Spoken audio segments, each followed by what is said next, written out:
So in the last two videos, we introduced the concept of the ARM machine and in the context of other assembly languages. And then we talked about the programmer model, what's in the register file and what the CPS are. And now we're going to talk about individual programming instructions and how they are formulated within the context of ARM. We also need to remember that there are pseudo instructions, just like in other operating systems, other assembly languages. So for example, when you say move from some value into some register, what you're actually doing is building an operation that's going to construct a value inside a register. And we'll talk more about the pseudo instructions later, but keep in mind when you see an instruction in your assembly language, you need to know whether that's a real instruction or whether the assembler is going to break that out into a few other instructions that look a little differently. So we'll get to those in a second. This is what data instructions look like.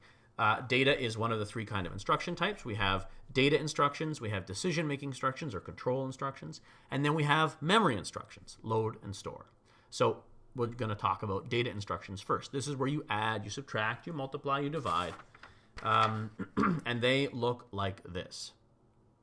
So the first 4 bits of every instruction, in fact, is the condition code. And what that does is it tells the machine under what condition it should actually execute this instruction.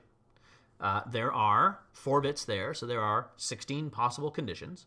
And those conditions relate to what the status of the machine was compared to the previous instruction. So if the previous instruction resulted in a 0, then you could say, do this instruction only if the previous instruction resulted in a 0.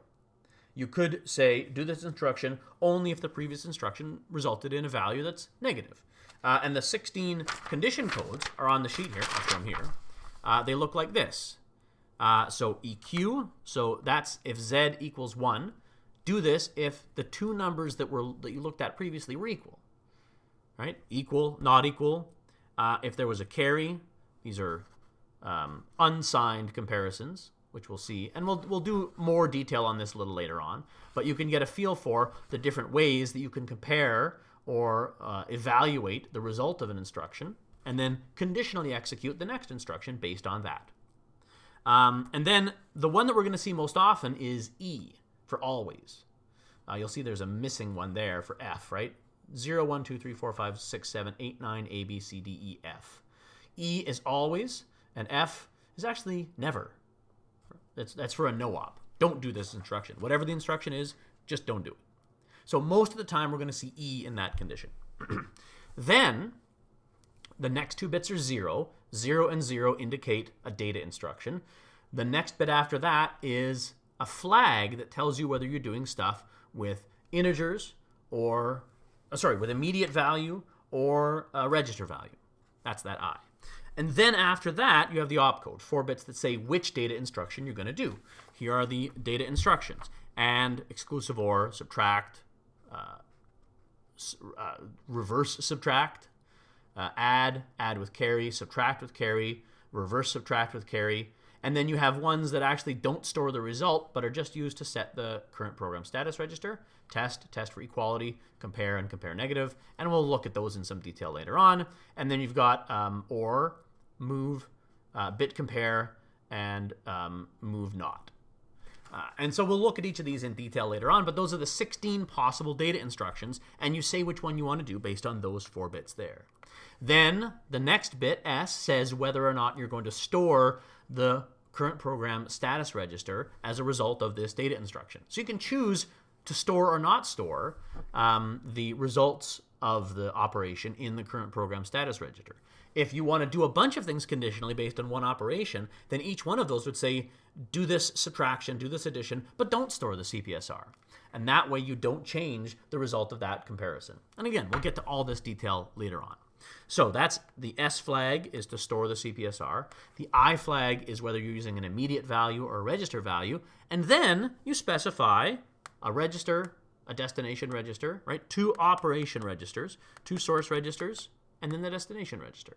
These two are stored in 4 bits, which means they're just registers. This last one is stored in 12 bits, and that's going to give you some flexibility if you want the other input to be a register or a shifted register or an immediate value or whatever else. Okay, so that's the full 32-bit encoding. Rn is the source register, one of the source registers. Rd is the destination register. Bit 31 to 28 is the condition code, which is whether or not you're going to execute this based on the CPSR. And the way this is written is you have the opcode, for example, add, and then you have the condition code after that, for example, EQ. So you would say, where is it? You would say add EQ, and then that would look like add EQ, like that. And that says add, but only if the result of the previous instruction was z equals 0.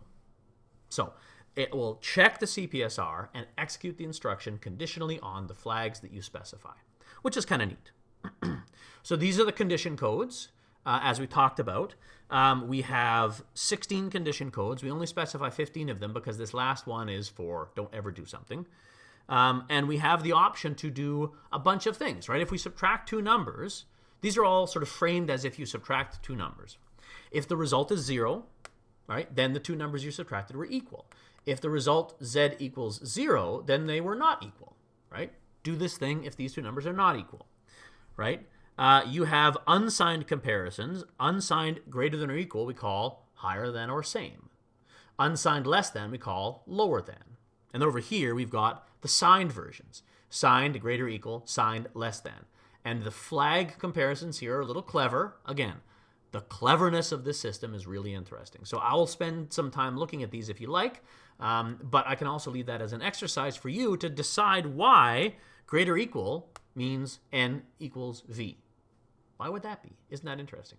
So we've got higher, higher same, lower, lower same, greater than, greater equal, lower than equal. And we've got positive and negative, or plus and minus, positive and negative for signed numbers, plus or minus for unsigned numbers.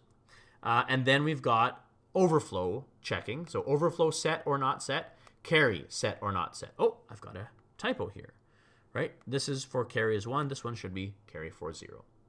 So we can check individual flags. We can check the 0 flag, the carry flag, the negative flag, and the v flag individually and their results. And then we can check combinations of flags that give us more complicated and interesting results. Those are the ARM condition codes.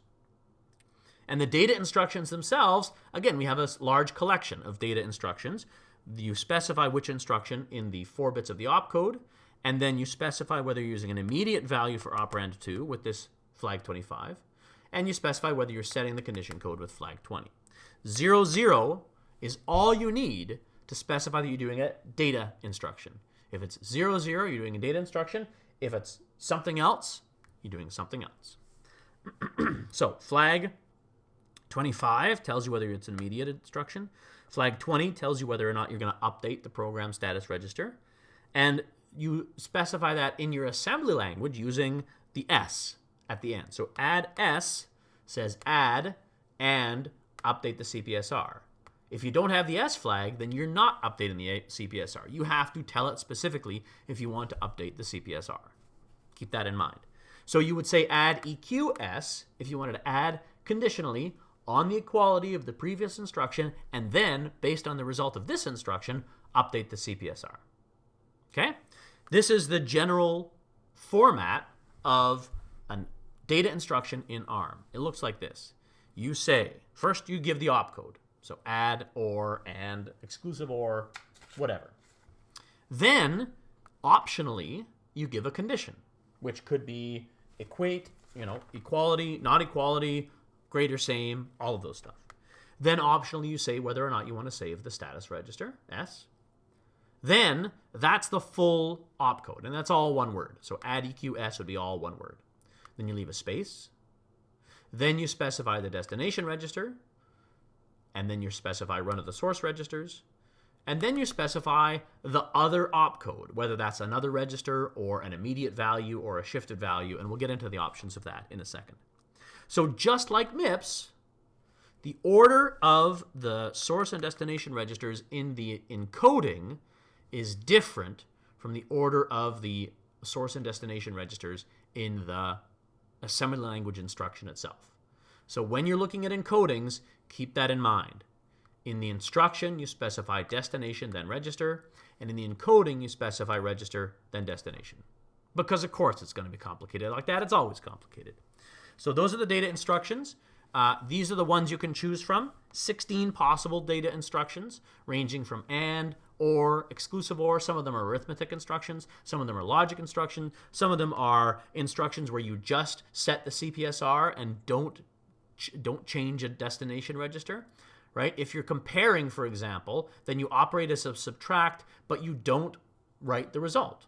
You just compare two numbers, and then you set the CPSR based on that comparison, and then you can do something based on that CPSR. So these are all the possibilities for data instructions. And of course, as I've already showed you, it's going to be a little complicated to remember all this stuff. That's why I made this sheet. So it's useful to you. I'll show you how to download that. There's a hint for it, but we're not going to go there yet.